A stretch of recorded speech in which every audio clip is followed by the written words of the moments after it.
Dragon Ball Daima a été annoncé officiellement lors de la Comic Con 2023 avec un joli trailer que l'on va analyser ensemble. C'est parti!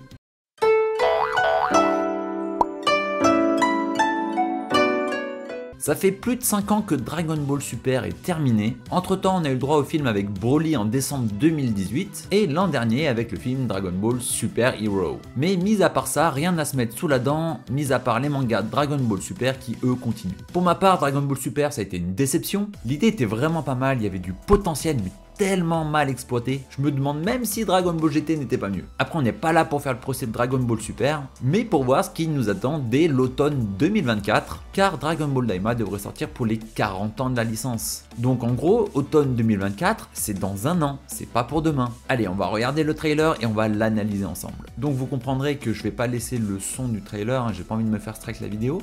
Allez, c'est parti. Donc là on commence avec un petit compte à rebours. Et là, on va avoir droit à un récap de toute la licence Dragon Ball, donc en 84 avec les mangas papier hein, qui sont sortis en 84. En 86, on a l'anime Dragon Ball. Et on va jusqu'en 89 avec l'arrivée de Dragon Ball Z. Derrière, on va en 96, et là c'est intéressant, je vais mettre pause. Mais on a Dragon Ball GT, et c'est marrant de voir Dragon Ball GT car ça fait partie des controverses un petit peu de Dragon Ball. Certains ne le considérant pas canon, ça a été un petit peu mis au fond d'un placard, et du coup là visiblement ça fait partie de l'histoire de Dragon Ball. Donc là ça veut dire qu'ils prennent en considération Dragon Ball GT dans leur road history si on peut appeler ça comme ça. Et là on va arriver à un gap jusqu'en 2013 avec le film Battle of God. Et c'est marrant parce que là en fait il y a eu quelques petits OAV entre temps, notamment en 2008 avec Yo le retour de Son Goku et ses amis. Et franchement il était éclaté, on avait vu l'apparition du frère de Vegeta qui sortait de nulle part. Donc là visiblement ce n'est pas dedans, ça n'existe pas. Donc après bon on a toute la saga Dragon Ball Super. Et c'est marrant parce qu'en fait pour Dragon Ball et Dragon Ball Z, surtout Dragon Ball Z, on n'a pas vu transformation en Super Saiyan, Super Saiyajin 2, 3. Et là par contre ils vont nous faire toutes les transformations Nous on a Golden Freezer, on a Saiyan Blue, on a les méchants comme Black Goku, on a aussi le combat avec Jiren, et on n'a pas eu droit à tout ça pour Dragon Ball Z, qui je trouve est beaucoup plus épique, Freezer, Cell et Boo que ceux de Dragon Ball Super, hein. Ça c'est mon avis personnel. Donc là on a le film avec Broly, là on passe en 2022 avec Super Hero, là on arrive à 2023, Blackout, il n'y a rien en 2023, et suspense. 2024, allez c'est parti, 2024, qu'est-ce qu'on nous annonce en 2024? C'est parti. Donc on a un univers plutôt sombre, hein, démoniaque, rouge. Donc c'est des dessins, une histoire et des designs faits par Akira Toriyama. Et là, on a deux personnages.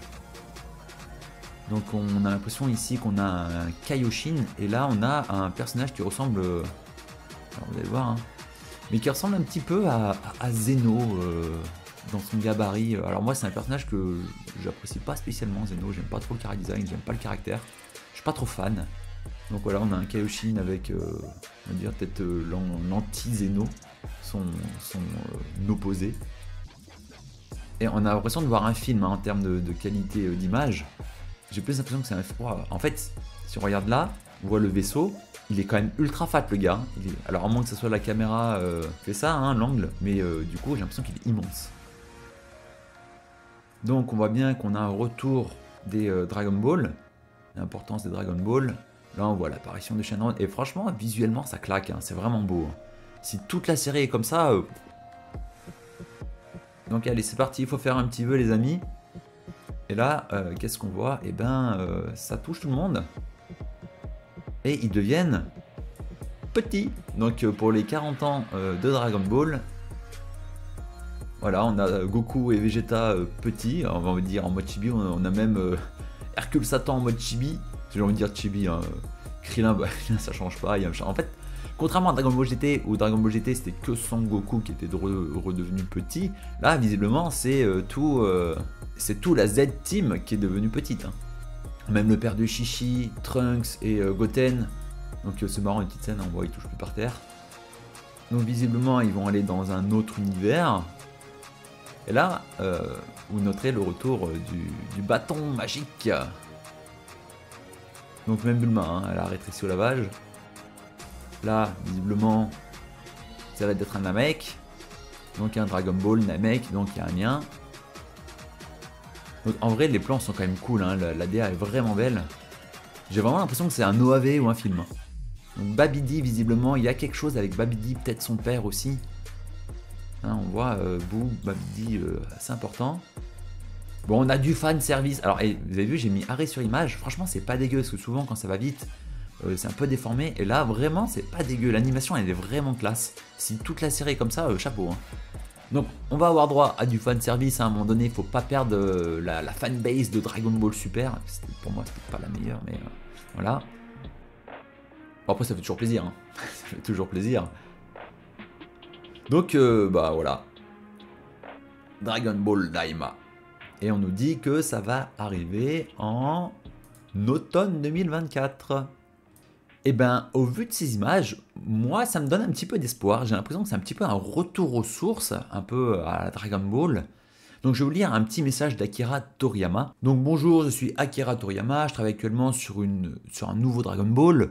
Le titre est Dragon Ball Daima. Alors Daima est un terme inventé, dans un caractère japonais ça serait, alors je lis pas les kanji, mais du coup en anglais ça serait quelque chose comme le mal, le démon ou quelque chose comme ça. Suite à une conspiration, Goku et ses amis sont devenus petits. Afin d'arranger les choses, ils partiront vers un nouveau monde, donc visiblement on va découvrir de nouvelles contrées, hein. Ça sera pas dans ce qu'on a déjà connu, peut-être le monde des enfers finalement qu'on n'a jamais vu. C'est une grande aventure avec de l'action intense dans un monde inconnu et mystérieux. Comme Goku doit compenser sa petite taille, il utilise son Noibo, le fameux bâton magique, et ça fait plaisir. Et j'aimerais bien savoir si on va revoir le Kinto-Un, hein, ça serait marrant de revoir Sangoku sur son nuage magique. Donc il utilise son Noibo pour se battre, ce qui n'était pas arrivé depuis longtemps. J'ai inventé l'histoire et les décors, ainsi qu'une grande partie des dessins. En fait, je m'investis beaucoup plus que d'habitude dans ce projet. Les choses vont se débloquer et se rapprocher des mystères du monde de Dragon Ball. J'espère que vous apprécierez toutes ces batailles différentes de d'habitude, mignonnes et puissantes. Comme je vous le disais tout à l'heure, j'ai l'impression que c'est un peu un retour aux sources, un retour à Dragon Ball, avec de l'aventure, de l'humour, fini les power-up infinis où on fait que de la surenchère de puissance. Là on risque d'avoir des combats peut-être plus tactiques, hein, je sais pas, visiblement de ce qu'il nous dit, avec des combats un petit peu différents. Il a dit que ça serait mignon, peut-être pour retoucher un public un peu plus jeune, je sais pas, plus féminin, j'en sais rien. Et bien sûr il parle de puissance, donc il y a un petit peu de fanservice, on l'a vu avec Goku et Vegeta qui se battent. Donc après c'est Dragon Ball, je suis pas super objectif, j'ai toujours espoir. 2 pour moi ça s'arrête à Z, après j'ai encore un petit peu du mal à accrocher. Et du coup, dans tout ce qu'on a vu dans le trailer, on va essayer de voir un petit peu ce qui peut nous attendre dans cette série. Donc j'ai fait un petit peu mes devoirs, j'ai fait quelques petites recherches et ils avaient introduit les Makaoshin. Donc on avait les Kaio, les Kaioshin qui sont au-dessus, qui dirigent un petit peu l'univers, et il y avait les dieux de la destruction. Et visiblement, les dieux de la destruction ne sont pas les antagonistes des Kaioshin. Peut-être que c'est comme le yin et le yang, il y a un certain équilibre entre les forces, entre le bien et le mal, et peut-être que les deux sont indispensables. Et d'un autre côté, on a les Makaoshin, qui seraient eux les antagonistes des Kaioshin. En gros, les Makaoshin sont des Kaioshin maléfiques nés à partir d'un kaiju maléfique. Cette race porte bien son nom car Makaoshin signifie Dieu, roi du monde maléfique. Donc les Makaoshin sont un côté maléfique des Kaioshin. Une fois nés, ils sont directement envoyés dans le royaume des démons. Donc peut-être que l'histoire de Daima va se passer dans le royaume des démons. Donc on n'a encore jamais vu de Makaoshin dans le manga ni dans l'anime. Mais en 2009, Akira Toriyama a dévoilé dans le guidebook Super Exciting Guide Character N qu'il existe des Kaioshin démoniaques. Mais ils sont apparus dans les jeux vidéo, donc dans Dragon Ball Xenoverse, dans Dragon Ball Online et dans Dragon Ball Heroes. Ils vivent à l'extrême opposé de l'univers dans les royaumes des démons, puisqu'ils gouvernent chacun le royaume comme pour un Kaio maléfique, les Makaio. Donc visiblement, on apprendrait un peu plus de choses dans l'univers des Dragon Ball, peut-être des Namek, de Shenron, des dieux. Donc voilà, ils vont exploiter un petit peu plus le lore, et je pense que ça pourrait être intéressant, hein, mine de rien. Les gens ils râlent un petit peu, oh, Sangoku petit, oh, ça fait penser à Dragon Ball GT, oh non pas ça. Moi je dis pourquoi pas, hein. Franchement Dragon Ball Super moi j'ai pas kiffé, et je me dis un petit retour aux sources. moins de power-up parce que ça devenait n'importe quoi, et travailler un petit peu plus sur le lore, ben moi ça me plaît bien. Alors je pense que ça sera peut-être un peu plus enfantin, je serai peut-être moins pris qu'un Dragon Ball Z, mais on sait pas, je veux bien laisser la chance. En tout cas, le chara design est super sympa, l'animation elle claque. Donc on va croiser les doigts, on croise les doigts, et on espère encore, hein, j'y crois encore en Dragon Ball. Pour moi c'est ma licence de cœur, hein, c'est mon manga, c'est vraiment celui qui m'a donné goût à la Japanimation et tout ce qui est manga. Donc j'y crois, je veux y croire. Donc on va attendre encore un an pour être fixé, hein. D'ici là on va continuer à espérer. J'espère que ce petit récap vous a plu. J'essaye de faire une petite vidéo ce week-end sur Cyberpunk 2077 Phantom Liberty parce que je pense que ce soir je vais finir le DLC. Donc si j'ai le temps ce week-end, je vous fais mon petit résumé. Sur ce, je vous remercie d'avoir regardé cette vidéo et je vous dis à très bientôt sur la chaîne. Ciao!